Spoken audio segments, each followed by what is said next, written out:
अदालती मामलात के हवाले से हम बात करेंगे तो शखाना ट्रायल के मामला जो फैसला है इस्लामाबाद हाई कोर्ट में चैलेंज कर दिया गया है और इस जो सज़ा दी गई है उसको सुप्रीम कोर्ट में भी एक शहरी ने चैलेंज किया है। इस पे हवालों से भी बात करेंगे, लेकिन अभी एक ख़बर जो सामने आई है वो है कि कल समाअत करेंगे chief justice Islamabad high court Aamir Farooq उस दरख्वास्त के हवाले से।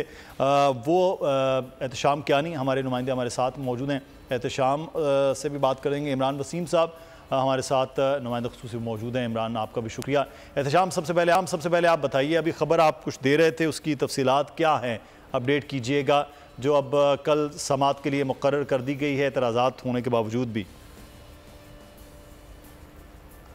देखिए मुदस्सिर, इस्लामाबाद हाई कोर्ट में आज चेयरमैन पीटीआई के वकील नईम हैदर ने एक दरख्वास्त दायर की है जिसमें उन्होंने 3-4 मुख्तलिफ गुजारिशात जो इस्तदा होती है वो की है। उस प्रेयर में पहली तो ये है कि चेयरमैन पीटीआई को अटक की जेल में मुंतकिल नहीं किया जा सकता, क्योंकि उनको इस्लामाबाद की सेशन अदालत ने सज़ा सुनाई थी तो उसकी मुतल्लका जो जेल है वो अडयाला जेल बनती है और उन्हें अडयाला जेल में ही मुंतकिल किया जाना था। तो उन्होंने इस्तदा ये की है कि अटक जेल में उनकी हिरासत जो है उसे गैर कानूनी करार दिया जाए और उन्हें रावलपिंडी की अडयाला जेल मुंतकिल करने का हुक्म दिया जाए। दूसरी इस्तदा ये है कि चेयरमैन पीटीआई को उनकी फैमिली और उनके वकला से मिलने की इजाज़त दी जाए। तीसरा ये है कि चेयरमैन पीटीआई को जेल में A क्लास की सहूलियात फराहम की जाएँ और उसके लिए उन्होंने लिखा कि रावलपिंडी की अडयाला जेल में A क्लास की सहूलियात मौजूद हैं, इसलिए बदनीयती से उन्हें इस जेल में मुंतकिल नहीं किया गया बल्कि अटक जेल में मुंतकिल किया गया, क्योंकि वहाँ पे बेहतर सहूलियात मौजूद नहीं हैं। चौथी ये इस्तदा है कि चेयरमैन पीटीआई के अपने डॉक्टर यानी डॉक्टर फैसल सुल्तान को उनका मुआयना करने की इजाज़त दी जाए। ये चारों गुजारिशात हैं जो कि इस्लामाबाद हाई कोर्ट के सामने रखी गई हैं। ये दरख्वास्त है जिस पर जब ये दरख्वास्त दायर हो गई तो उसके बाद इस्लामाबाद हाई कोर्ट का रजिस्ट्रार ऑफिस जो है उसने एतराज़ात आयद किए हैं। एक एतराज़ तो ये है कि चेयरमैन पीटीआई के वकालतनामे पे दस्तखत नहीं है, वो तो जुडिशल साइड पे भी रिमूव हो जाएगा। दूसरा एतराज़ ये है कि ये जो दरख्वास्त है ये जुरिस्डिक्शनल वजह से इख्तियारात दायरा इख्तियार की वजह से इस पर एतराज़ आयद किया गया है कि ये इस्लामाबाद हाई कोर्ट के दायरा इख्तियार में नहीं आती, क्योंकि चेयरमैन पीटीआई इस वक्त अटक जेल में है। तो इसके लिए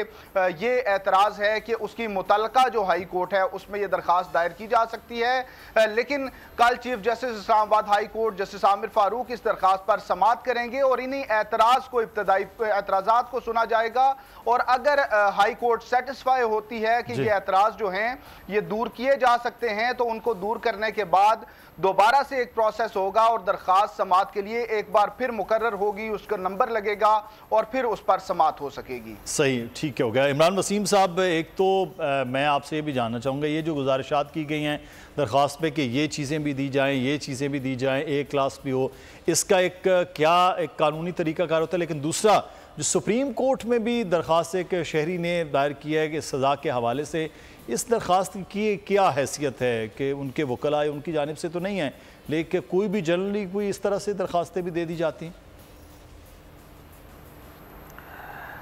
देखें, पहले जो आपने बात की कि जो सहूलियात के हवाले से बात की कि जो उनके ज़ाती मौलज हैं उन्हें चेयरमैन पीटीआई का मुआयना करने की इजाज़त दी जाए, वकला के साथ मुलाकात करने की इजाज़त दी जाए और जो उनके करीबी अजीज़ हैं जैसे अहलिया हैं उनके साथ मुलाकात करने की इजाज़त दी जाए, तो ये कोई ऐसी चीज़ें नहीं है जिसके ऊपर मेरे ख्याल से कोई ऐसी चीज़ रुकावट बनेगी, कोई बंदिश हो गई, कोई किसी किस्म की कदगन हो गई। ये क्योंकि संडे के रोज़ चेयरमैन पीटीआई के वकला वहाँ पे पहुँचे हुए थे अटक जेल में, ये मेरे ख्याल से उनको भी तरीक़ाकार का नॉलेज था, वो जानते थे कि तरीक़ाकार क्या है। लेकिन ज़ाहिर सी बात है कि बहुत सारी चीज़ें मीडिया के लिए भी होती हैं, मीडिया के कंजम्पशन के लिए, मीडिया को देने के लिए, तो ये मेरे ख्याल में वो एक मीडिया का स्टंट आप कह सकते हैं। आज आप देखें कि इनकी लीगल टीम गई है, मुलाकात करवाई गई है, वहाँ पे ज़ाहिर सी बात है कि जो वो वकालतनामे लेके गए थे खाली जहाँ जिसके ऊपर सिग्नेचर करवाने थे वो तमाम चीज़ें मुकम्मल कर ली गई होंगी और महकमा दाखिला पंजाब ने इस बात की अप्रूवल दे दी है कि जो चेयरमैन पीटीआई है उनके स्टेटस के मुताबिक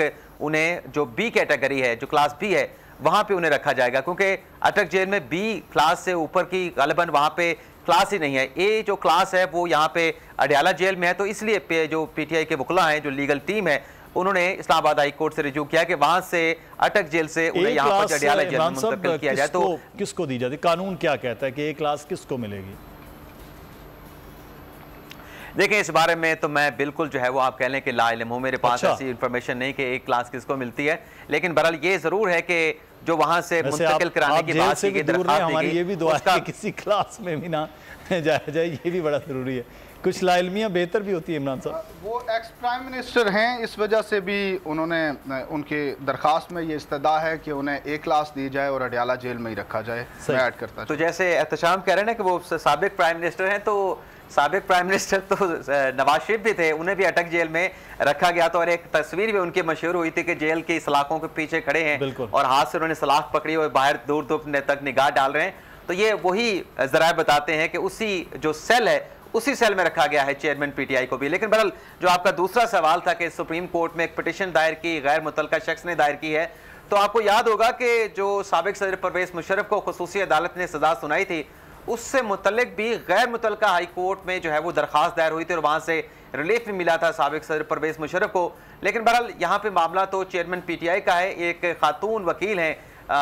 साइमा सफदर चौधरी, लाहौर से उनका ताल्लुक है। उन्होंने आज सुप्रीम कोर्ट में दरखास्त दायर की है जिसमें यह कहा गया है कि जो आर्टिकल 10A है जिसके मुताबिक मुल्ज़म को साफ शफाफ ट्रायल का हक मिलता है, वो हक नहीं दिया गया और फंडामेंटल जो राइट्स हैं उन्हें अडेयर नहीं किया गया, उसकी खिलाफ वर्जी की गई है। और सुप्रीम कोर्ट से सजा यह की गई है कि जो कन्विक्शन की सजा है चेयरमैन पीटीआई की 3 साल की, उसको सेटिसाइड किया जाए और रिलीफ ये मांगा गया है कि सेटिसाइड करने के बाद दोबारा से इस केस का ट्रायल किया जाए। यानी रिहाई की बात उस तरीके से नहीं की गई, लेकिन जाहिर सी बात है कि अगर सजा कलअदम हो जाए तो मुल्ज़म की एक मरतबा रिहाई तो हो जाती है, लेकिन साथ में उन्होंने कह दिया कि आप दोबारा से ट्रायल करें इस एलिगेशंस का जो चेयरमैन पीटीआई पे लगाए गए हैं और उसे उन्हें आर्टिकल 10A का राइट दिया जाए, साफ और शफाफ ट्रायल हो, तो उसके बाद ट्रायल का मामला जो है वो दी जाए, वो इसमें रहा है। मैं शुक्रिया अदा करूंगा इमरान वसीम साहब आपका भी, और एहतशाम कियानी कर रहे थे, बहुत शुक्रिया एहतशाम।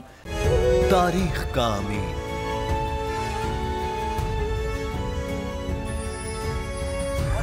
आजादी की अलामत,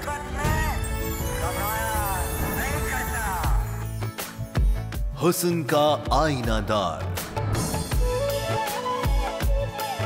फिक्र व नजरिए की अक्कास, सरफराजी का गवाह, यानी हम सबका निगहबान पाकिस्तान।